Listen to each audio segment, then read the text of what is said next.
In 2016, we had about a $45 million reserve.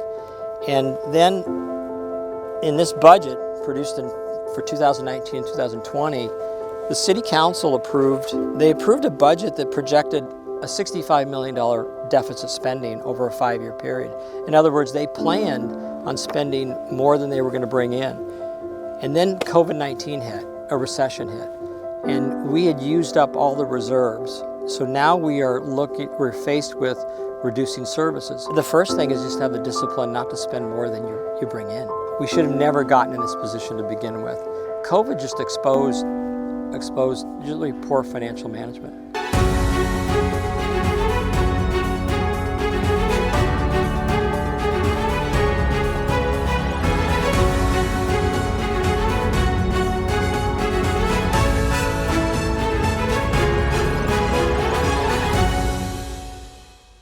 I'm Brenda Strotman with Costa Mesa Brief, and today we are meeting with Don Harper, who is running for City Council in District 1. Thank you for meeting with us. Thanks, Brandis. So, why are you running for City Council? You know, first I'm running on behalf of my friends and neighbors and community. I think we're all concerned about the financial situation in our city, and we're also concerned about being represented on issues like One Metro West and just the infrastructure projects that we don't see occurring.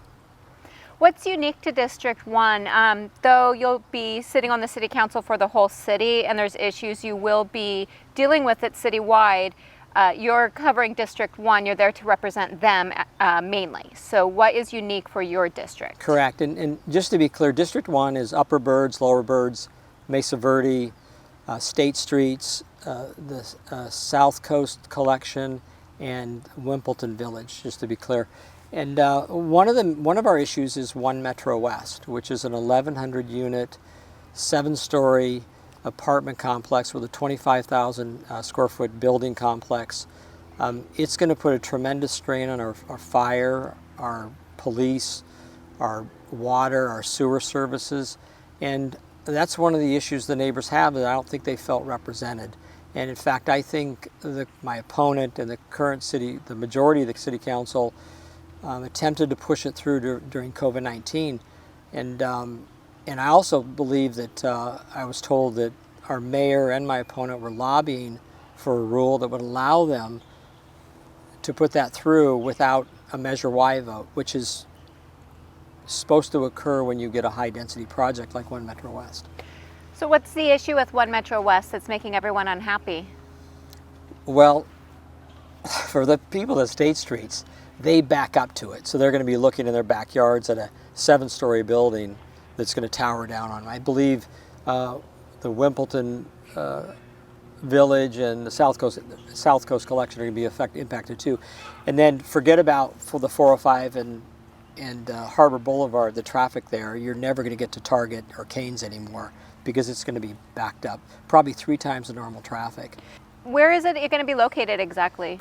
405 and Harbor Boulevard, in that area. Now, the previous councils have told us that part of the reason California's housing costs so much when everyone's complaining about rents is that we need more housing, not rent control. So isn't this more housing? Isn't this to help with one issue that's been plaguing us for a while? Yeah, rents are expected around $3,000 per unit, and they will introduce some affordable housing. But I think you still have the issue of the neighborhoods that are impacted that live here and whether they have the right to vote or not. I think that's a bigger issue, and I think just building for the sake of building doesn't always occur. This is a really mature neighborhood and mature city. So some projects just don't fit. You know, the other reason I'm running is because the mayor and my opponent ran on being against high density housing. And we were talking about 20 and 30 unit projects. This is 1,100 units. So I just don't feel we're represented. It's a big reason why I'm running.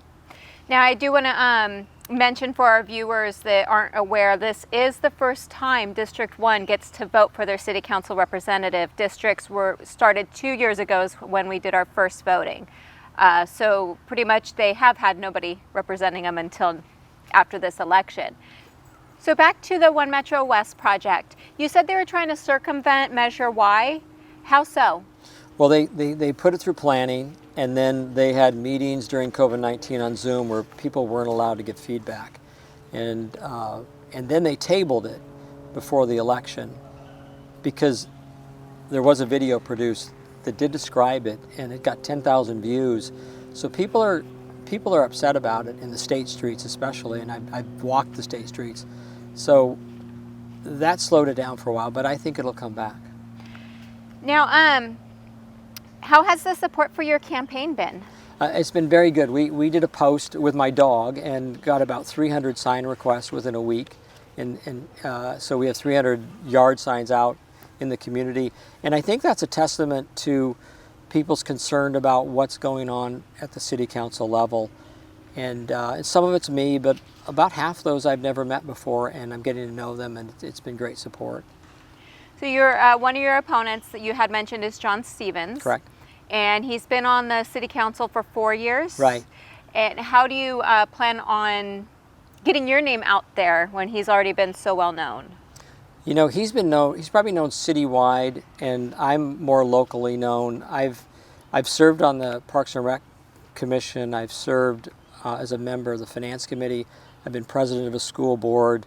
My wife and I have done a lot of charity work in the community. So I think my name's out there, but we've had 20 people walking this weekend to hand out flyers, and we've got signs up and a website up, and I think we'll get there. It's not that large of a, it's 5,000 households that vote, and I think we can do it. A lot of the issues people are talking about lately is the city budget. Right. So what is your concerns with it?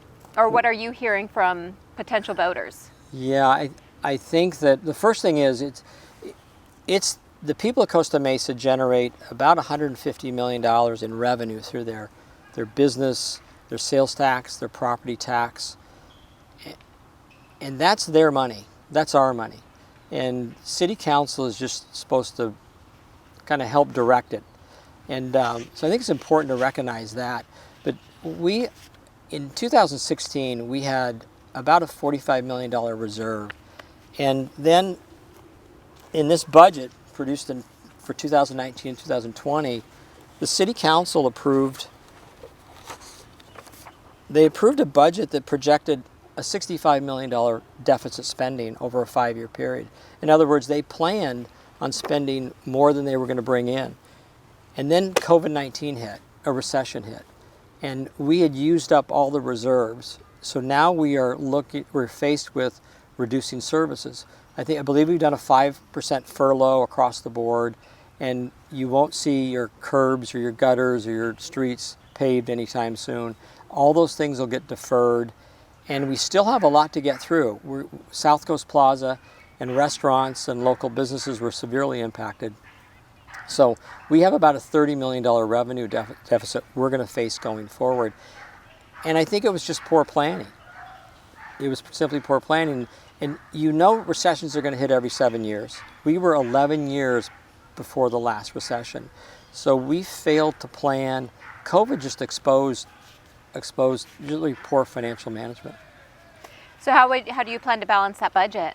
Well, first thing, I've been in business for 37 years, started as a CPA, been a CFO for large companies that deal with budgets like this. And I understand this stuff. I've been looking at it for 37 years. And the first thing is just have the discipline not to spend more than you bring in. So where would you make cuts? Well, we should have never gotten in this position to begin with. So it's unfortunate that we're here. That's something you have to work with your city staff, look at what's going to impact the community the least, and just work from there. It's a collaborative. And again, as a council member, I'm not running the city.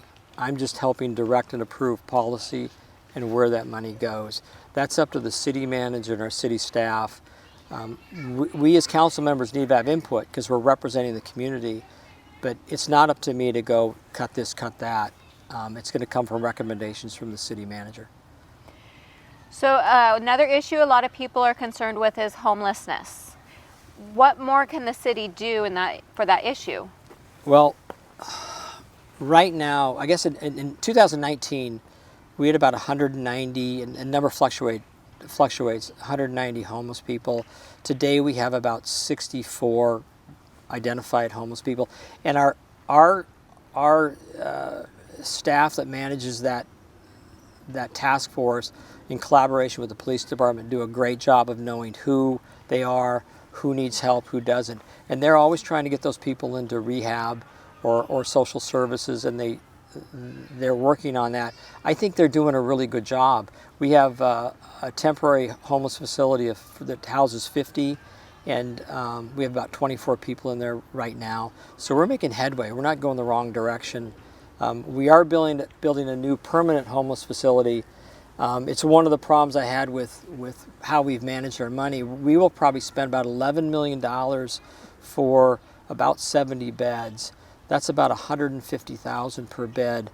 I think there were some mistakes made in negotiating that and identifying where we should have done that. So it's another one of my concerns that I have about this council, managing our money. Now, we had to build that shelter so that the city could enforce the anti-camping laws. Correct. So what did they do wrong with the shelter that you disagree with? With the temporary shelter, Yeah. Nothing. The direction, nothing. They had to do it, state mandated. We were a little late getting that shelter in place. We were one of the last cities to get it in place, which created a bigger problem. As far as building a permanent shelter, I just don't think we needed to spend $11 million. How would you have addressed the current situation going on? With the pandemic? Yeah. Yeah, probably with a lot more personal freedom. I run a business, and we've been out interfacing with the public for all throughout the pandemic. We're an essential service, and we've just implemented those basic common sense procedures to keep our employees safe. It takes a lot of courage to go out, like our police and fire have had to be out in the public dealing with this, and they've effectively done it. So it's difficult for me to tell a business owner, you can't open, because what happens is they find other ways to open. Hairdressers end up going to homes and doing the hairdress work in the home, and so I would have just allowed for a lot more personal freedom. If a restaurant wants to open and people are uncomfortable going there, don't go there.